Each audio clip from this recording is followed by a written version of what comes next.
भाषा संस्थान के इस मंच से आप सभी का स्वागत और अभिवादन। संधियों का क्रम चल रहा था, मैं अब उपस्थित हूं विसर्ग संधि को लेके। देखिए, विसर्ग संधि में बड़ा घपला हो रखा है। विसर्ग संधि, हिंदी का विसर्ग संधि का सत्यानाश कर रखा है मेरे विद्वानों ने। मेरे तो अभी मैं बात करूंगा और मैं चाहूंगा ये वीडियो विद्वान देखें तो ज्यादा बढ़िया रहेगा। सत्यानाश कर रखा है। और ये सत्यानाश कहां से शुरू हुआ पता है ना? छोटी मुंह बड़ी बात होगी। कामता प्रसाद गुरुजी ने गड़बड़ किया, किशोरदास वाजपेयी साहब ने गड़बड़ किया, संस्कृत के दोनों विद्वान थे। इसके उपरांत भी इन्होंने गड़बड़ किया। मैं तो यही कहूंगा, गड़बड़ नहीं कहना चाहिए, बड़े पूज्य लोग थे, हमारे लिए आदरणीय हैं। क्योंकि मैंने जो भी संस्कृत हिंदी व्याकरण सीखा है ना, वो कामता प्रसाद गुरु और किशोरदास वाजपेयी से सीखा है। वो हमारे मानसिक गुरु रहे हैं दोनों के दोनों, लेकिन उनसे त्रुटि हुई है। देखिए, हमारे यहाँ परंपरा रही है पाणिनि, कात्यायन, पतंजलि। तो मैं कात्यायन पतंजलि तो नहीं हूं, लेकिन हाँ, वो जो हिंदी के जो पाणिनि थे, स्वनामधन्य कामता प्रसाद गुरु जी, उनसे एक चूक हो गई। चूक ये हुई कि उन्होंने विसर्ग संधि में सरलता के नाम से गड़बड़ कर दिया। तो चलिए देखेंगे कैसे गड़बड़ हुआ है। मैं हिंदी व्याकरण के, और सबसे बड़ी बात यह है कि कुछ हिंदी के विद्वानों ने, ऐसा होता है ना, जब आप कुछ खाते हो ना तो गले में दर्द होता है। तो गले में दर्द होता है तो आपको लगता है कि यार गले में दर्द हो रहा है, काश डॉक्टर बता देता दर्द होता क्यों है। तो कई हिंदी विद्वानों को जब वो विसर्ग संधि में आते हैं तो उनको दर्द होता है, उनको टीस लगती है, उनके समझ में नहीं आता है हो कैसे रहा है। तो वो दर्द आज दीपक कुमार दूर कर देगा, ये ध्यान रखना आप। आज जो दर्द हुआ करता था विसर्ग संधि के मामले में, दर्द होता था हिंदी विद्वानों को, वो दर्द आज दूर होने वाला है। विसर्ग संधि का प्रकरण में आरंभ करने जा रहा हूं। इसमें देखो आप, अच्छा, विद्वानों का दर्द तो दूर होगा ही होगा, जो हमारे सामान्य बच्चे बेचारे भोले भाले पहली बार हिंदी सीख रहे हैं। मैंने तो देखा हमारे अधिकतर बच्चे, हाई फाई बच्चे आते हैं जिन्होंने विज्ञान की बहुत सारी विधाओं में पारंगत जो हो चुके हैं। कोई बीटेक है, कोई डॉक्टर है, कोई इंजीनियर है, कोई इस तरह से अपने अपने विषय का धुरंधर है, पारंगत है, अलग अलग विषयों के अध्यापक हैं, वो आते हैं हमारे पास पढ़ने।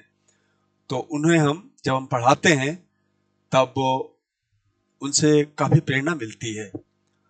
तो वो अभी पहली बार सीख रहे होते हैं, उनको बहुत लाभ होने वाला है अभी। और तीसरी बात ये है कि ये जो हमारे हिंदी के कचरा लेके जो बच्चे आते हैं, जो कहीं न कहीं अप्रामाणिक व्यक्ति से पढ़े हुए हैं, उनके कचरे को भी हम दूर करने के लिए इस प्रकल्प का आरंभ करने जा रहे हैं। विसर्ग संधि बड़ा ही रोचक है, आप देखेंगे कैसे कैसे कहां गड़बड़ी है। आइए, इस विसर्ग संधि में मैं बगल में एक तरफ से विद्वानों की जो असमंजस की स्थिति वो दूर करूंगा, लेकिन मुख्य रूप से हमारा जो ध्येय होगा वो ये होगा कि कोई भी सामान्य बच्चा, 5वीं क्लास का बच्चा इस विसर्ग संधि को समझ जाए, ये हमारा ध्येय होगा। और बगल में चुपके से मैं वार भी कर दूंगा, चुपके से सूत्र बता दूंगा, जिसकी वजह से जो 50 साल से दर्द हो रहा था जिनको विसर्ग संधि में, वो दर्द भी दूर हो जाएगा। देखिए, हमारे पास आज हिंदी का 16वां ये पाठ लेने जा रहे हैं हम, और हमारा जो ये विसर्ग संधि है वो इस तरह से आपके समक्ष है। विसर्ग संधि में क्या होता है? ये विसर्ग होता है, इसको विसर्ग कहते हैं। आप सबको पता है, अ के बाद, स्वर के बाद, ये जो अ के बाद जो 2 बिंदी आती है, इसको विसर्ग कहते हैं, है ना। ये केवल जो 2 बिंदी है, इसको हम विसर्ग कहते हैं, ठीक है ना। तो ये विसर्ग है। ये विसर्ग जो है कई बार र बन जाता है, ये विसर्ग कई बार स बन जाता है, ये विसर्ग कई बार षटकोण का श बनता है। यही विसर्ग आपका शंकर जी वाला श यानी तालव्य श बनता है। ये विसर्ग शून्य बन जाता है, लुप्त हो जाता है। और ये विसर्ग आपका ओ बन जाता है। ये विसर्ग आपका पूर्ववर्ती स्वर को दीर्घ कर देता है। तो कितने काम हो गए? 7 काम व्याकरण में तो अष्ट विकृति का है विसर्ग का, व्याकरण में अष्ट विकृति का ही है, लेकिन यहाँ पे चूंकि वो मैं बता ही देता हूं। यहाँ पे ये जो उपधमानीय क ख इति कखाभ्याम और पफ इति पफाभ्याम, तो आनंद आएगा। मैं बिल्कुल इसीलिए बेसिक से लेता हूं। मैं असल में जब आपके पास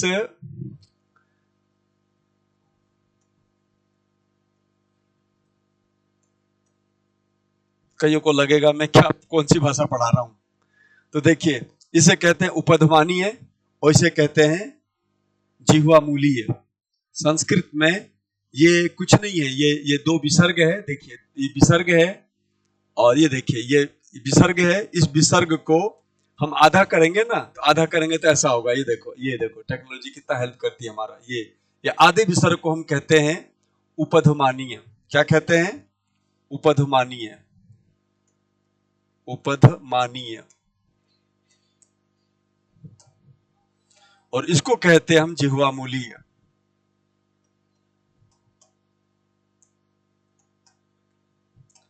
मैं हिंदी के विद्यार्थियों से निवेदन करूंगा इसके चक्कर में ना पड़े, लेकिन हाँ ये ध्यान रखें कि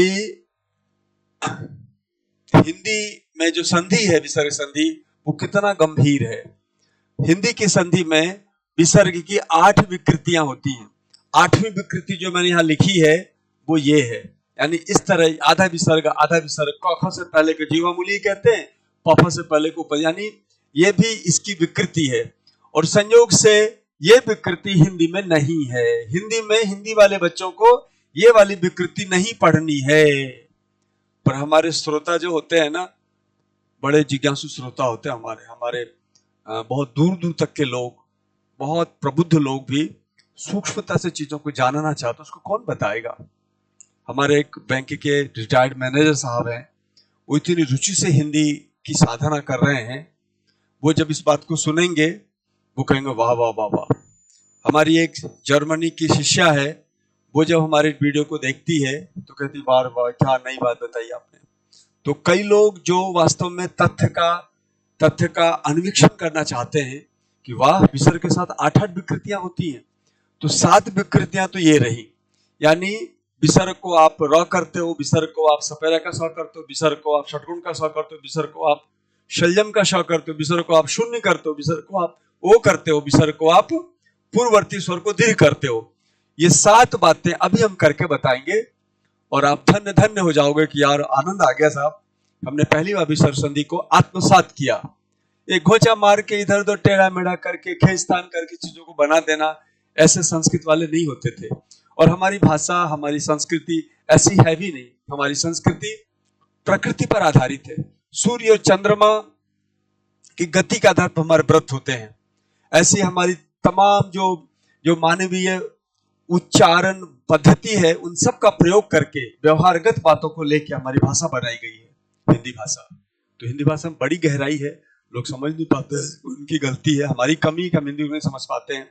हिंदी को समझी जाए, पढ़ी जाए ना, तो हिंदी तो विश्व की भाषा बनने की क्षमता रखती है। आइए बढ़ते हैं आगे। तो ये 8 विकृतियां होती हैं, लेकिन 7 विकृतियां हिंदी में है। और ये जो विकृति मैंने बताई ये संस्कृत में होती है, इसलिए हम इसको नहीं लेंगे। हम 7 विकृतियों को ले रहे हैं। आपसे प्रश्न पूछा जा सकता है, प्यारे सुन लो, जिनके यहाँ संधि है ना, संधि में प्रश्न पूछा जा सकता है, बताइए विसर्ग की कितनी विकृतियां हो सकती हैं?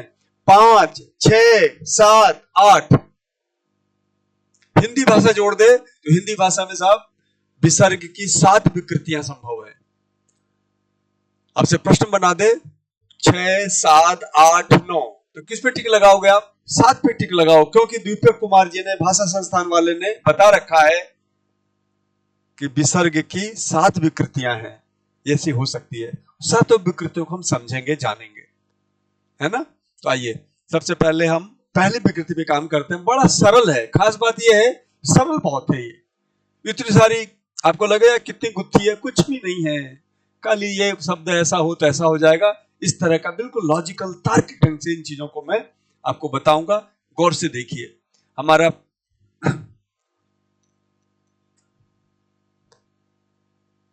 पहला नियम, ये देखिए पहला नियम आ गया आपके सामने। हमने सारे नियमों को लिख रखा है यहाँ पे। पहला नियम देखिए, पहला नियम क्या कह रहा है, मैं इसको भाषा में बोलता हूं, ये संकेतों में लिखा हुआ भाषा में बोलता हूं मैं। र अक्षर को, रेफ को, र को विसर्ग हो जाता है यदि दाईं ओर क ख प फ स और शून्य हो तो, यानी कुछ भी ना हो तो, ये सब स्थिति हो दाईं ओर तो र को विसर्ग हो जाएगा। ये यही का नियम नहीं है, ये पूरे हिंदी वांग्मय का नियम है। अब देखो, अब जैसे मैं आपको दूं, ये देखो मैं शब्द दे रहा हूं, आपसे बोलूं कि भाई बताओ कौन सा शब्द शुद्ध है।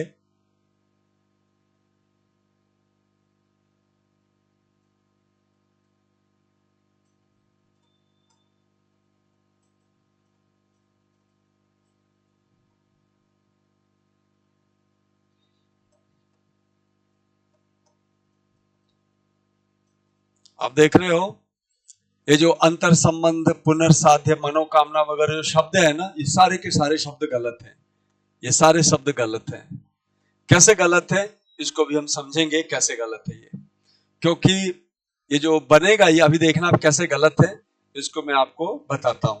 क्योंकि यदि आप इन संधि को सीख जाते हो तो आप शब्द शुद्धि के बारे में प्रामाणिक रूप से कुछ कहने की स्थिति में आ जाओगे। यदि आपको विसर्ग संधि नहीं आती है तो आप यूपीएससी की तरह और अन्य लोगों की तरह गलत हिंदी चलाने लग जाएंगे। भारत की बहुत सारी जो कार्यालय हैं, जो संस्थाएं हैं, वो कुछ लिखती हैं हिंदी में तो गलत सलत लिखती हैं। आपका योजना पत्रिका मेरे पास आती है हिंदी संस्करण, भरमार है गलतियों की। मैं तो योजना की जो भाषा है ना, उस भाषा को लेके एक अच्छा खासा प्रारूप तैयार करूंगा, योजना वालों को भेजूंगा। भारत सरकार की पत्रिका, भारत सरकार के प्रकाशन में भरमार है गलतियों की, क्योंकि कोई ध्यान नहीं दे रहा है। भाई गरीब की लोगाई सबकी भौजाई, हिंदी को सबको इन्होंने अपना मजाक का वो विषय बना रखा है। वही नियम है, नियम की पालना नहीं करते आप तो देखो कैसे गलत होता है। इसको समझेंगे हम, ये सारे गलत हैं। कैसे हैं इसको हम इस नियम से समझेंगे, तब पता चलेगा कैसे गलत है, क्या है ये। पहले मैं इसको हटा देता हूं। मैं सबसे पहले आता हूं इस बात पे कि ये नियम है क्या। चलिए नियम है क्या इसको लेते हैं पहले। ये देखो आप, र को विसर्ग होता है ये अक्षर हो तो, जैसे हमारे पास शब्द है प्रातर, ये देखिए हमारे पास शब्द है प्रातर धनकाल।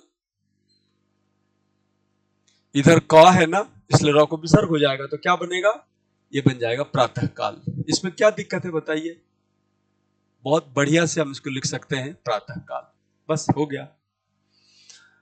हमारे पास शब्द है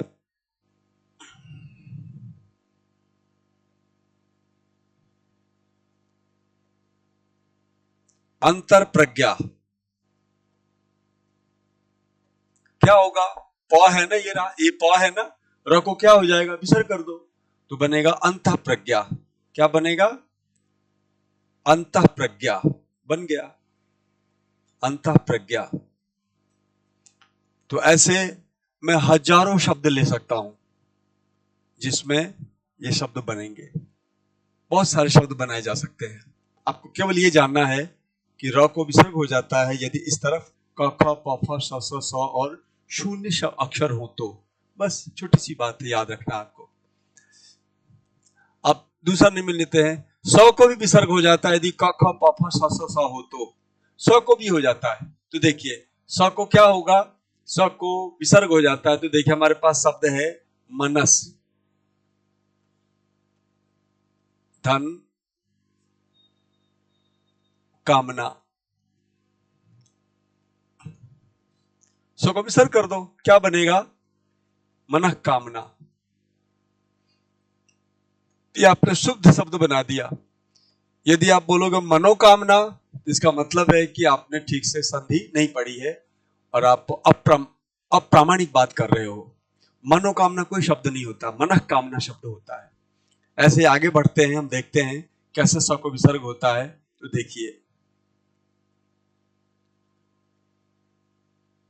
भूयस एक शब्द है,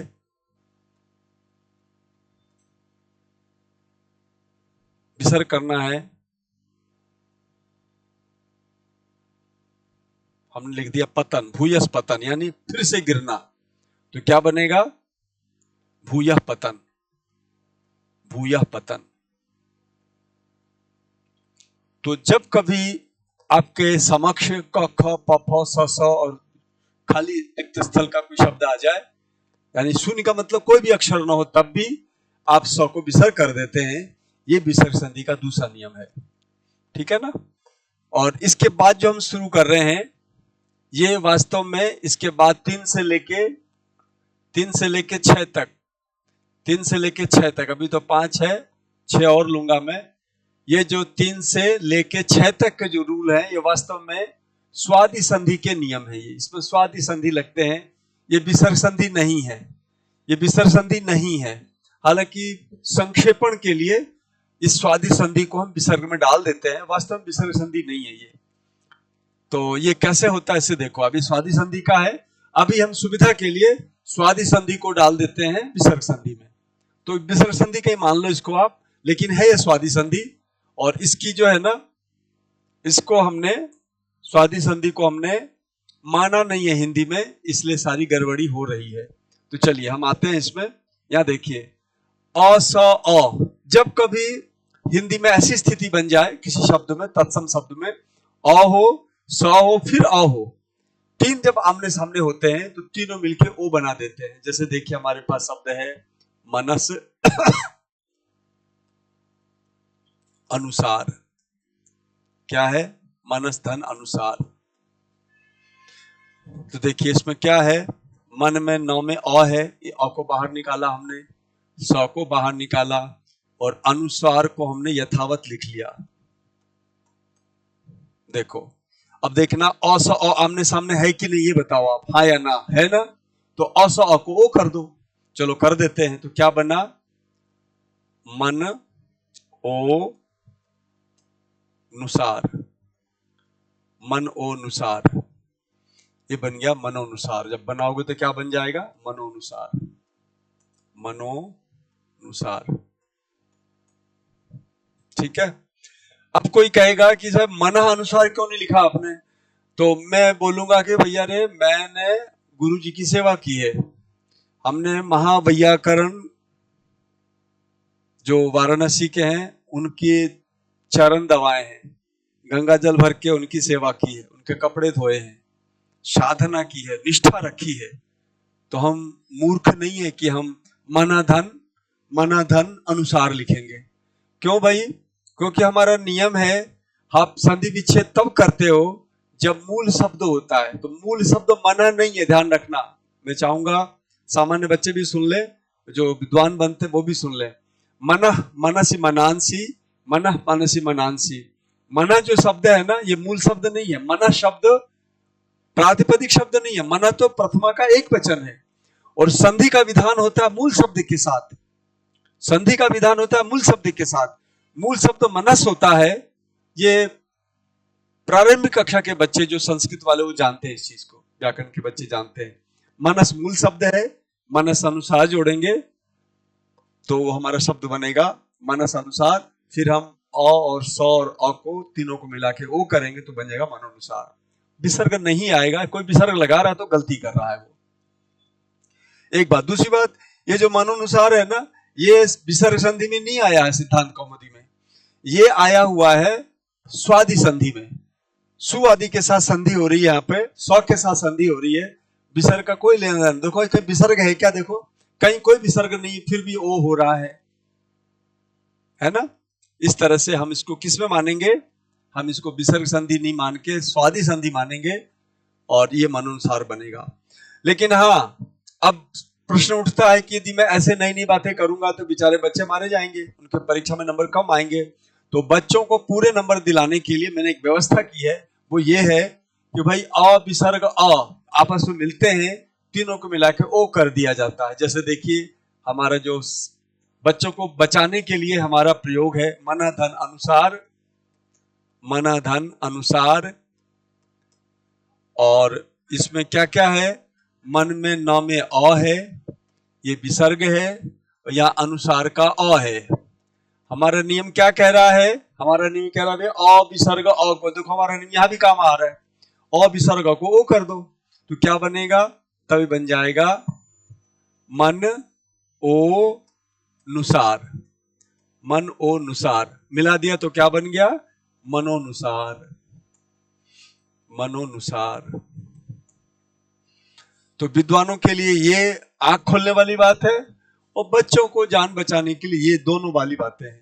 इसका मतलब ये हुआ कि मनोनुसार यदि आ जाए, मनोनुसार यदि शब्द आ जाता है तो इसका विच्छेद होगा मनस धन अनुसार। शुद्ध विच्छेद तो ये होगा, और दूसरा विच्छेद मन धन अनुसार। यदि परीक्षा में मनस धन अनुसार नहीं है, मन धन अनुसार, तो बच्चों को मैं कहूंगा कि भाई मन धन अनुसार पे टिक लगा दो, हमें तो नंबर लाना है, हमें पचड़े में नहीं पढ़ना है। तो पचड़े में नहीं पढ़ना तो ध्यान रखो आप, मनस शब्द का मनो अनुसार शब्द के दो विच्छेद है, मनस धन अनुसार, मनस धन सही विच्छेद है कायदे से देखा जाए तो, क्योंकि हम जब विच्छेद करते हैं उसमें हम मूल शब्द लिखते हैं। मूल शब्द मनस होता है, मन कोई मूल शब्द नहीं होता है। जिनको इतना भी बोध नहीं है वो हमारी बात को नहीं सुने, वो चुपचाप रट्टा मार लें, और भाषा संस्थान आए, पढ़ें, पहले दक्षिणा जमा कराएं, पढ़ें, इसके बाद आगे बात करें। हमारे पास इतना फुर्सत नहीं कि हम बैठ के बकवास करते रहे। जो शास्त्र की बात है चुपचाप, मैं अपने घर परिवार की बात आपके समक्ष नहीं रख रहा हूं, जो शास्त्र की बात है, जो उत्तम कोटि की बात है, भगवान पाणिनि की जो बात है वो मैंने यहाँ रखी है। जो हजारों साल से जो परंपरा को भारतीय संस्कृति में मानी जाती है वो बात मैंने रखी है। मन धन अनुसार लिखने वाले गलत है, गलत है, गलत है, गलत है। मनस शब्द मूल शब्द है ही नहीं, मूल शब्द मनस है, उसके साथ अनुसार होगा। लेकिन हमारे बच्चे बाधित न हो इसलिए बच्चों को बता दो, देखो भाई मनस अनुसार लिखा हुआ नहीं हो तो मन अनुसार का संधि विच्छेद मन धन अनुसार पे टिक लगा देना आप, और मन धन अनुसार आ जाए तब तो कोई बात ही नहीं है। मन धन अनुसार भाई भाई क्या होगा? आपसे 3 बात पूछ सकती है आरपीएससी या अधीनस्थ शिक्षा बोर्ड या कोई भी है भारत की संस्था। 3 बात क्या पूछेगी? नंबर 1 कि भाई मनस धन अनुसार में क्या संधि है? तो आप बोलो वैसे तो विसर्ग संधि होती है लेकिन स्वादि संधि है, और स्वादि संधि नहीं हो तो विसर्ग संधि लगा दो, हो गया काम पहला। संधि का नाम बता दो आप, या तो स्वादि बताओ या फिर आप विसर्ग बताओ, या तो वो स्वादि देगा या विसर्ग देगा। मैं ऑब्जेक्टिव टाइप वाले की बात कर रहा हूं मैं। तो ऑब्जेक्टिव टाइप क्वेश्चन में, वस्तुनिष्ठात्मक प्रश्न में आपके जो विकल्प होंगे उसमें यदि स्वादि संधि है तो स्वादि पे टिक लगाओ, यदि स्वादि संधि नहीं है विसर्ग पे टिक लगाओ, आपका पहला काम हो गया। पहले में कोई बाधा नहीं आई, हम दोनों चीज बता रहे हैं आपको। अच्छा, दूसरा प्रश्न ये पूछा जा सकता है कि भाई मनस धन अनुसार का सम्मिलित रूप क्या होगा, संधि युक्त पद क्या होगा? तो और अच्छी बात है, मनस धन अनुसार का संधि युक्त पद होगा मनोनुसार। 2 प्रश्न हो गए। फिर आपसे पूछेगा भाई मन धन अनुसार का संधि युक्त पद क्या होगा? फिर बोलो आप साहब मनोनुसार होगा। 3 बात हो गई। और चौथी बात यह है कि मनोनुसार का विच्छेद क्या होगा? तो आप बोलो साहब मनस अनुसार भी होगा, मन अनुसार भी होगा। विकल्प में यदि मनस धन अनुसार है तो उस पर टिक लग जाएगा, यदि दोनों है तो इस पर टिक लगेगा।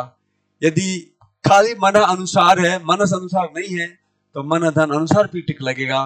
आपकी कोई समस्या नहीं आएगी, आप उत्तम कोटि की बात भी समझ जाएंगे और आपका प्रश्न भी 100% सही जाएगा। और ध्यान रखना, आने वाले दिनों में सब कुछ ठीक होने वाला है। मैं विद्यार्थियों से कह रहा हूं, आने वाले दिनों में सब बात याद रखो। देखो, आपको पता होना चाहिए घूस लेना और घूस देना दोनों अपराध होता है। आप यदि भोले बन के बैठे रहे ना कि साहब हम तो घूस दे रहे, तुमने घूस ले लिया, साहब हमारा कंप्लेन दर्ज करो, तो बेटा तुम भी जेल जाओगे। ध्यान रखना, कई इतने भोले भाले लोग होते हैं जो घूस दे रहे होते हैं और फिर कहते हैं कि हमने घूस दिया था, घूस तो उन्होंने लिया। तो घूस लेना भी अपराध है, घूस देना भी अपराध है। ये बात पता होनी चाहिए। जैसे वैसे ही आपको पता होनी चाहिए कि मनस धन अनुसार गलत है, मन धन अनुसार गलत है, मनस धन अनुसार सही है। और यदि स्थिति आ जाए तो मन धन अनुसार को भी सही मानना है। जैसी स्थिति आ जाए वैसे आपको काम करना है। तो ये बात मैंने आपके सामने रखी है।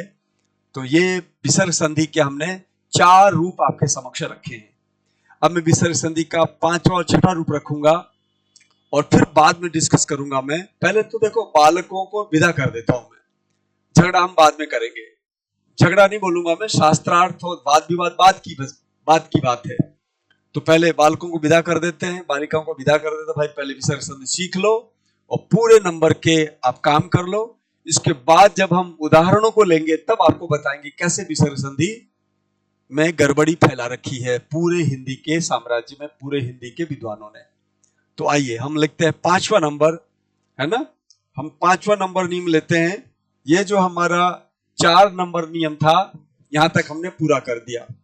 ये क्या कह रहा था, अ स अ को ओ करते हैं, आगे आगे आगे कुछ नहीं, अ स अ को ओ हो जाता है, तो बना दिया हमने। अच्छा, अ विसर्ग अ, यानी विसर्ग के स्थान पे या स के स्थान पे विसर्ग रखा है, ये आपको ध्यान रखना है। अच्छा, ये जो नियम है ना, इस नियम को मैं एक बार सुधार कर देता हूं।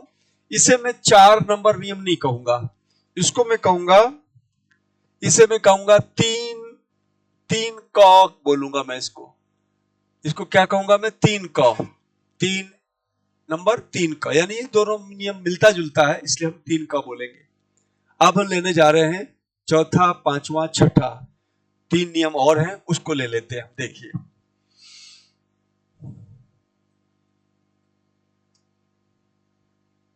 ये देखो आप, 3 हो गया। चौथा नियम देखो आप क्या है। चौथा नियम ये कहता है कि साहब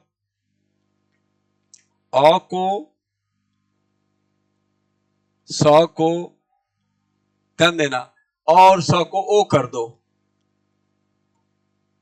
और स को ओ कर दो। अभी तो किया था आपने, अभी आपने क्या किया था, और स को आपने क्या किया था, देखना, अ स अ को ओ किया था। देखो तीनों मिलके यहाँ पे 3 नंबर में तीनों मिलके ओ हो रहे हैं, लेकिन 4 नंबर में ध्यान दो ध्यान दो ध्यान दो ध्यान दो, 4 नंबर में, 4 नंबर नियम में खाली अ स को ओ हो रहा है।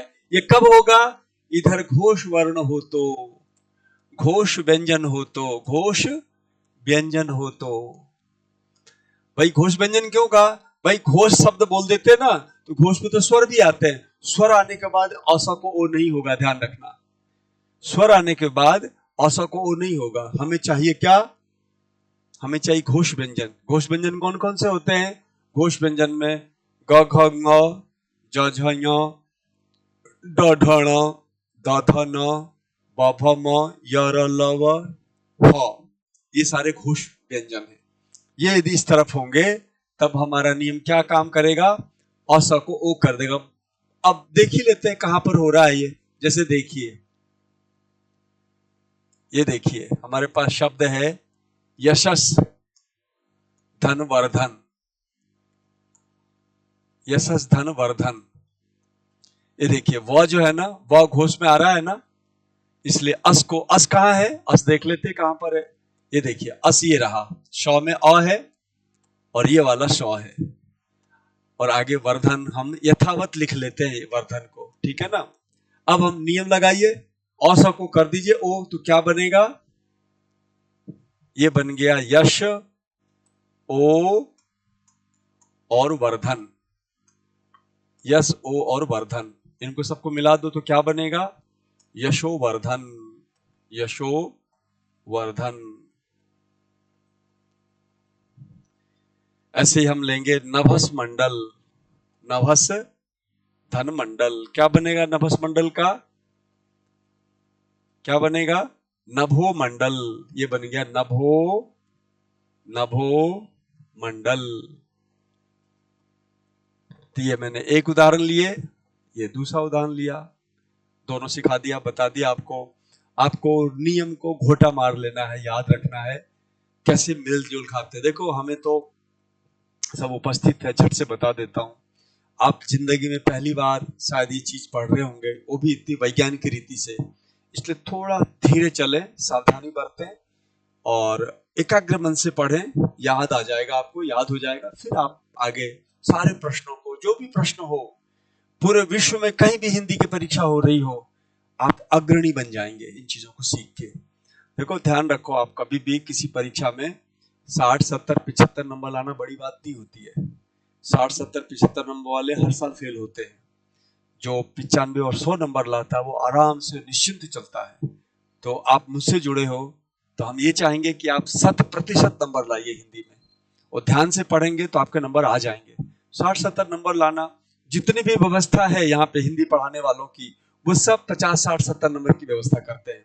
एक भाषा संस्थान ऐसी संस्था है जहां पे 100% नंबर का दावा किया जाता है, लेकिन आपकी सहमति, आपका समर्पण, आपकी निष्ठा यहां अपेक्षित है।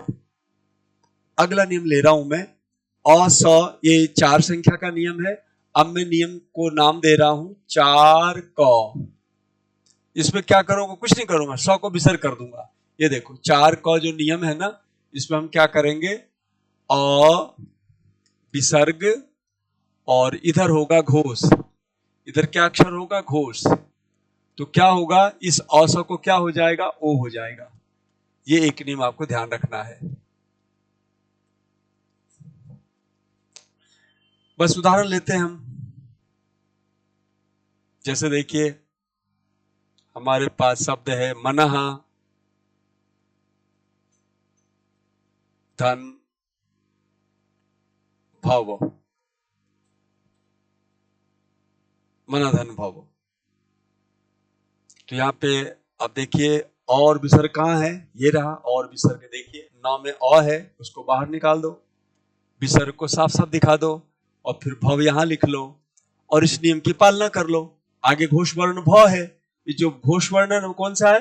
भ घोष वर्ण में आता है। आप देख लो सूची, आ रहा है घोष वर्ण में, इसीलिए हम क्या करेंगे? और विसर्ग को ओ कर देंगे। तो देखिए और विसर्ग को ओ कर दिया, मन ओ भव, मिला दिया तो क्या बन गया? मनोभव। क्या बन गया? मनोभव।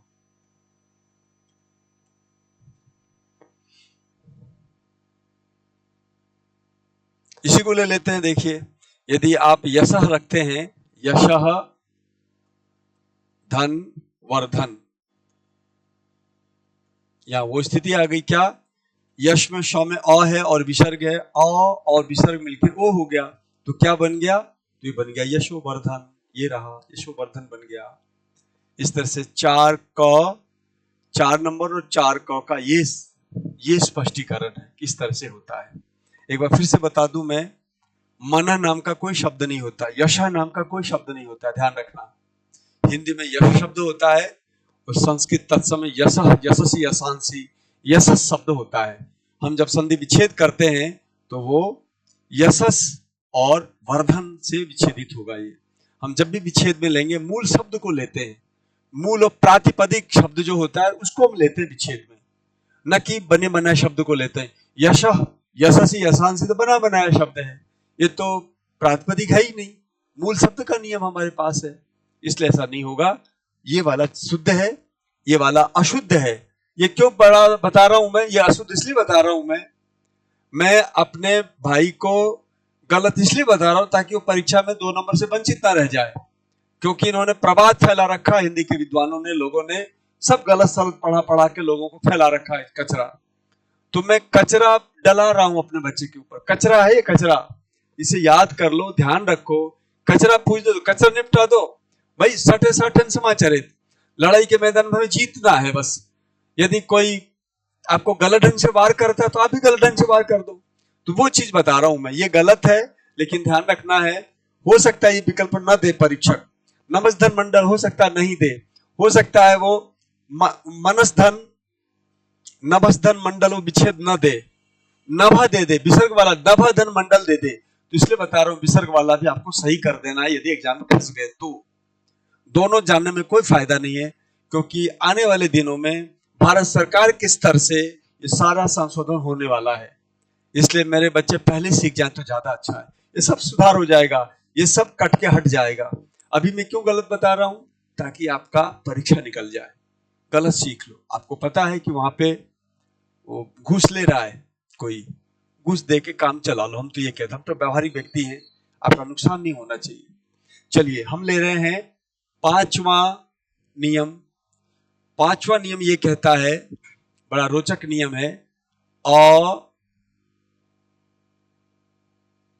5वां नियम ये कहता है, ये देखो आप, कि भाई स्वर इधर हो और इधर र हो, हलंत वाला र हो, फिर इसके बाद इधर क्या हो, फिर र हो, तो दो काम होंगे, स्वर हो जाएगा दीर्घ, स्वर क्या हो जाएगा दीर्घ, र क्या हो जाएगा लुप्त, और र क्या रहेगा यथावत। ये हमारा नियम है, यथावत। एक बार फिर से देखो, इस नियम को ध्यान से देखो आप। जब कभी हिंदी भाषा तत्सम शब्द में, जब कभी हिंदी भाषा के तत्सम शब्द में र और आमने सामने हो, र कैसा, बीच वाला र हलंत हो, बिना स्वर का हो, और आगे वाला र पूरा हो चाहे अधूरा हो, कोई मतलब नहीं, बीच वाला र अधूरा होना चाहिए। और खास बात है कि र से पहले का जो अक्षर है वो स्वर होना चाहिए। तो यदि र से पहले अक्षर कोई स्वर है तो दो काम होगा, एक तो ये दीर्घ हो जाएगा और ये र लुप्त हो जाएगा, र यथावत रहेगा। जैसे देखिए हमारे पास शब्द है, हमारे पास एक उपसर्ग है निर्धन रव, ध्यान दो आप, निर्धन रव नाम का हमारे पास निर नाम का उपसर्ग है। अब देखिए निर नाम का उपसर्ग है तो हम क्या करेंगे, न, ई, र और रव, हमने पूरी स्थिति को अलग, प्लस हटा दिया, सबको तोड़ के रख लिया। अब देखिए ये स्थिति लागू हो रही क्या, देखना ये स्वर कहां है, देखना जरा, स्वर रहा ये ई, हलंत र कहां पर है, हलंत रहा ये र हलंत, और आगे र कौन सा है, आगे र रहा ये र, रव का र। तो सारी स्थिति लागू हो रही है, इसलिए हम दो काम करेंगे, क्या, ई को दीर्घ करेंगे, ये देखो न में जो ई है ना, इसको कर दिया दीर्घ, र को कर दिया लुप्त, और रब को लिख दिया ऐसे। अब देखो सबको मिलाना जरा, क्या बनेगा, तब बनेगा नीरव, तब बनेगा नीरव, ठीक है ना, इस तरह से नीरव बनता है। और ध्यान रखिए जो लोग निधन रव कर रहे हैं, निधन रव करने वाले जो लोग हैं वो सरासर गलत कर रहे हैं। क्यों कि विसर्ग का पाठ पढ़िए पहले, आप उपसर्गों को देखिए पहले। उपसर्ग में प्र, परा, अप, सम, अनु, अवनिश, निर, दुस, दुर, वि, आ, यानी आप जब आप उपसर्गों का पाठ करते हैं तो दुनिया को आप लिखते हैं निर, दुस, दूर, ऐसा आप पाठ करवाते हो। तो ये मूल जो पाठ है ना निर है, निह विसर्ग वाला नहीं है। और हमारा संधि का नियम है, जब हम विच्छेद करते हैं तो मूल शब्द लिखते हैं। ये बताइए उपसर्ग निर है कि निह है, बताइए विसर्ग है या निर है। निश्चित रूप से 100% निर जो है वो उपसर्ग है, जो हमने लिखा है निर, ये उपसर्ग है, ये वाला ये उपसर्ग है। कहां गया, ये निर उपसर्ग है, न कि नि उपसर्ग है। इसलिए ऐसा जो विच्छेद लिखवा रहे हैं वो एकदम गलत कर रहे हैं। शुद्ध विच्छेद ये होगा, निर्धन रव होगा। मेरा तो लॉजिक है, आपके पास कोई लॉजिक नहीं है जो लोग निधन रव लिखवा रहे हैं, क्योंकि हमारा नियम ये है, हमारे पास इसका सूत्र है ढलोपे पूर्व से दीर्घोण, और एक सूत्र है रोरी। और जो लोग विसर्ग को मान के चल रहे हैं उनके पास कुछ नहीं है, ठन ठन पान मदन गोपाल कुछ भी नहीं है उनके पास, ना कोई तर्क है न कोई प्रमाण है। हमारे पास तो प्रमाण है, हमारे पास एक सूत्र है रोरी, रेफ से रेफे परे लोपा। भगवान भट्टोजी दीक्षित का, आचार्य भट्टोजी दीक्षित का लिखा हुआ वचन है, रेफ से रेफे परे लोपा, रेफ का रेफ पर रहने पर लोप होता है। और एक सूत्र है ढलोपे पूर्व से दीर्घोण। ये सूत्र इसलिए बोलना पड़ रहा है, बच्चों को मैं ये सूत्र बोल के बोझिल नहीं करना चाहता था, लेकिन कुछ दुराग्रही हिंदी के तथाकथित विद्वान है, वो उस चीज को समझ जाएं, इसलिए मुझे बोलना पड़ रहा है। तो मैंने बताया था पहले आप बात सीख लो, बच्चों से मेरा आग्रह है पहले आप बात सीख लो, आप लफड़े में मत जाओ। हमारा जो विद्वानों का जो चल रहा है वाद विमर्श, उस पर नहीं जाना है आपको। आपको ध्यान रखना है कि सूत्र ढलोपे पूर्व से दीर्घोण और रोरी से ये काम बन रहा है। विसर्ग का कोई तुर्क नहीं है, कोई आधार नहीं है, बिल्कुल बेहुदगी चलती चली आ रही है। और बहुत आश्चर्य की बात है, आज 75 साल हो गए देश को स्वतंत्र हुए, अभी भी गलतियां चल रही हैं। तो देखिए मैं जो तार्किक लॉजिकल बच्चे हैं उनको बता देना चाहता हूं। देखो भाई, जब संधि विच्छेद होता है ना, तो हम मूल शब्द लिखते हैं, मूल मूल लिखते हैं। मूल हमारा निर है, और इस निर को दुनिया मानती है, सबने। इवन जो गलत सिखा रहे हैं ना, वो भी निर उपसर्ग मानते हैं। जब भाई आप निर उपसर्ग मानते हो, तो विच्छेद निर्धन रव करो। विसर्ग क्यों कर रहे हो आप? क्योंकि विसर्ग होने से कोई काम होगा ही नहीं, न र का लोप होगा। र का लोप के लिए र है ही नहीं, लोप क्या करोगे? और र लोप नहीं है तो नी में जो ई है उसको दीर्घ भी नहीं होगा, यानी विसर्ग होने पे काम हो ही नहीं सकता।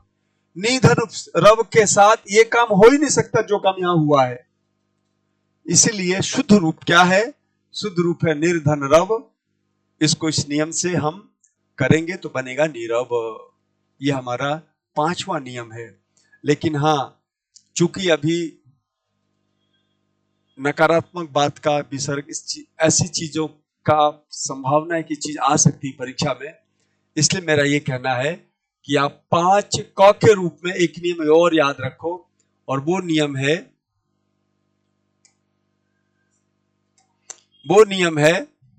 5 क का एक नियम और बता देता हूं। वो ये है कि भाई स्वर इधर हो और इधर विसर्ग हो, फिर इधर र हो, तो इसका हो जाएगा लोप। क्या होगा? लोप। इसका हो जाएगा दीर्घ, और इसका हो जाएगा यथावत। यथावत रहेगा।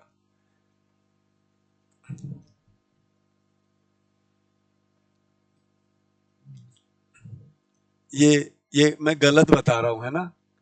अब कितनी मजबूरी है, ऐसी दुर्व्यवस्था है हिंदी की कि एक हिंदी टीचर को हिंदी गलत पढ़ाने पड़ रही। क्यों?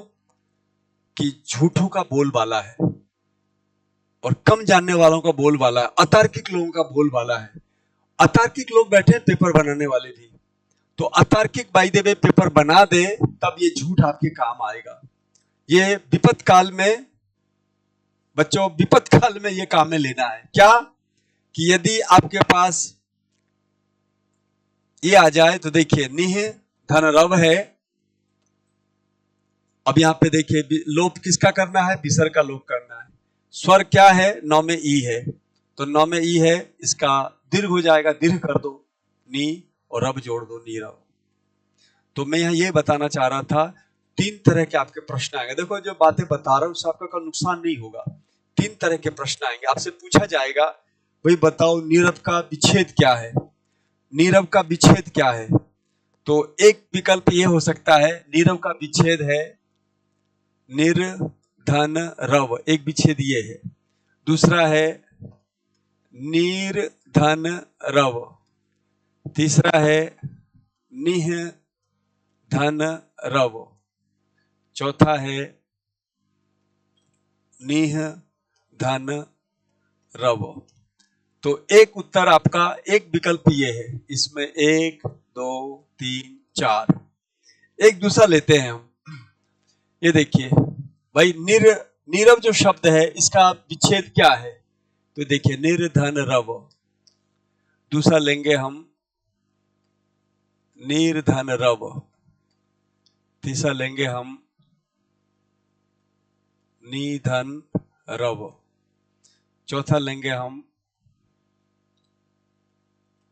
निधन रव। ये देखो, हमने 2 प्रश्न बनाए, 1 2 3 4।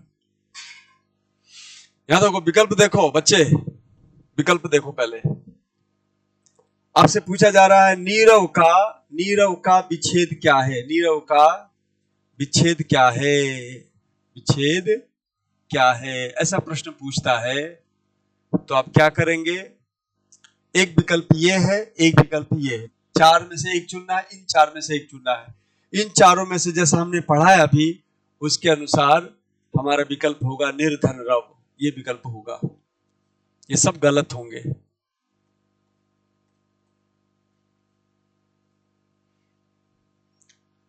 और एक यदि ऐसा नहीं देखे, ऐसा पूछेगा, तो आप बताएंगे, इसमें किसको बताएंगे?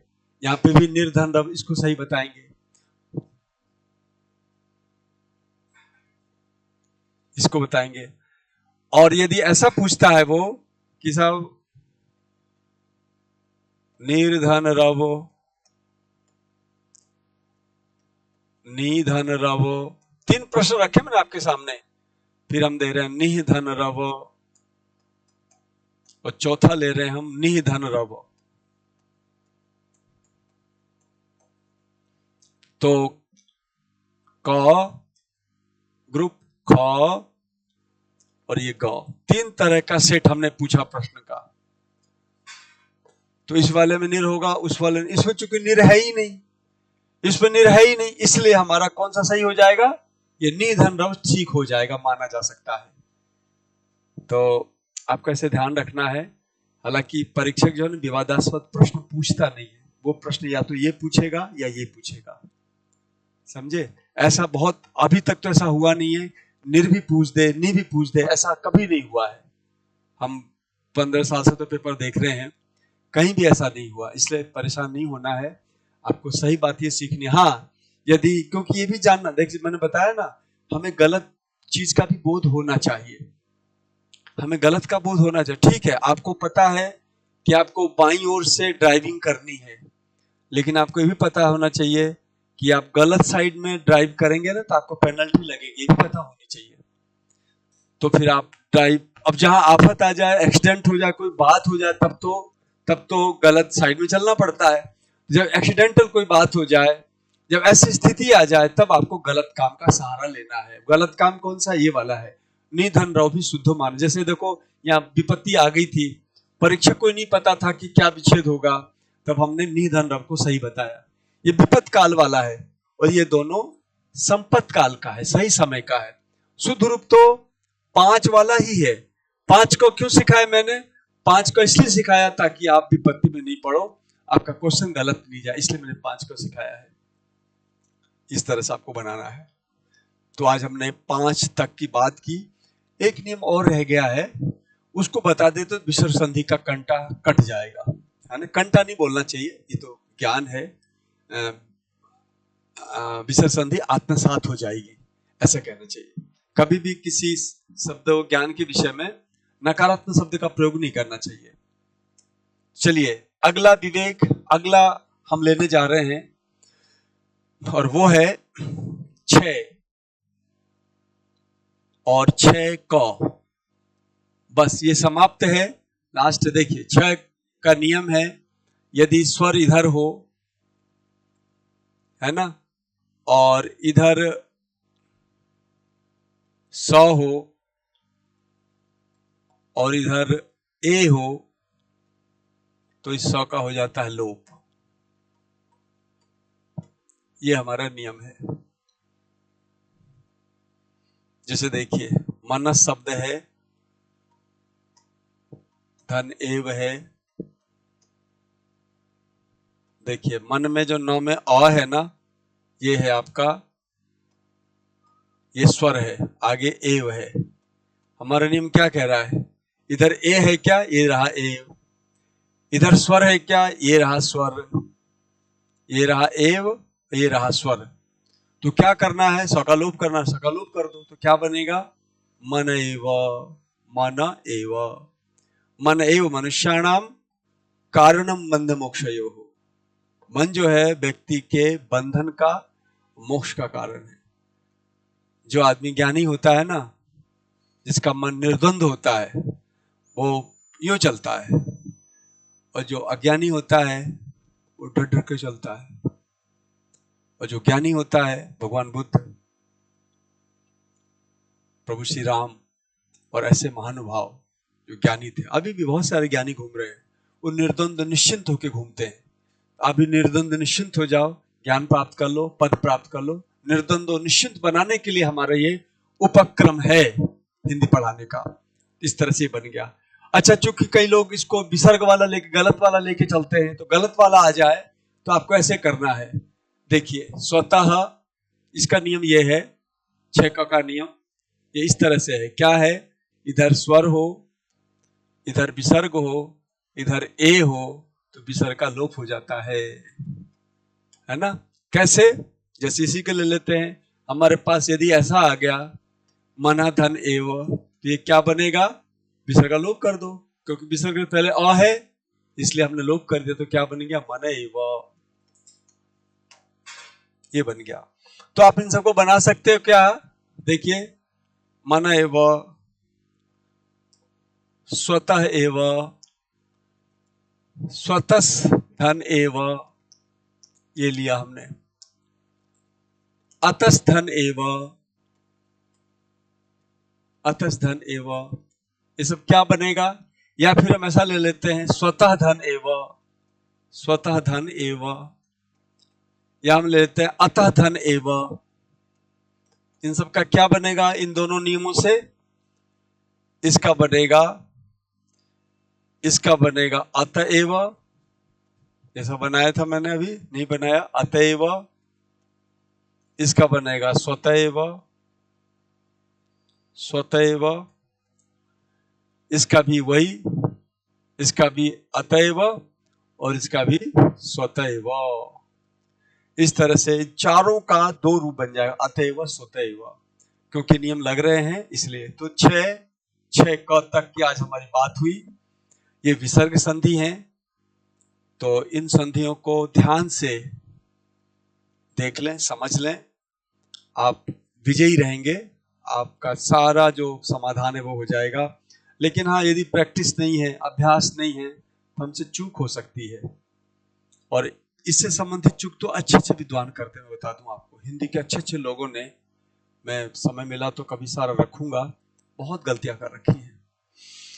तो आज के लिए बस इतना ही। आप सबको बहुत बहुत साधुवाद और आपकी अभिवृद्धि की शुभकामना के साथ ही मैं अपने को विरमित कर रहा हूं। धन्यवाद।